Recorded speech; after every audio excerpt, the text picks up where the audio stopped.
প্রেক্ষাগৃহে মুক্তি পেয়েছে বলিউড অভিনেত্রী দীপিকা পাড়ুকোন ও তেলুগু সিনেমার জনপ্রিয় অভিনেতা প্রভাস অভিনীত ভারতীয় সিনেমা কল্কি 2898 এডি। মুক্তির একদিনেই বক্স অফিস কাঁপিয়ে দিয়েছে সিনেমাটি। ভারতীয় সংবাদমাধ্যম হিন্দুস্তান টাইমসের এক প্রতিবেদনে বলা হয়, বৃহস্পতিবার প্রেক্ষাগৃহে একাধিক ভাষায় মুক্তি দেওয়া হয় কল্কি 2898 এডি। দেশের প্রেক্ষাগৃহসহ বিদেশের প্রেক্ষাগৃহেও মুক্তি দেওয়া হয় সিনেমাটি।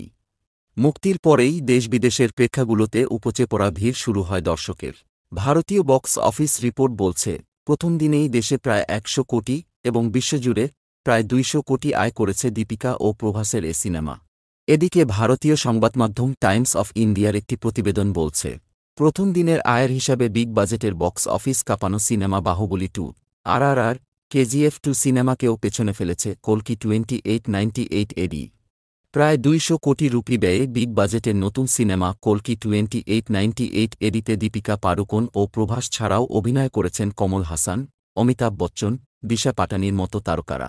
কল্কি 2898 এডির মধ্য দিয়ে ভারতীয় সিনেমার ৫০ বছর উদ্যাপন চলছে।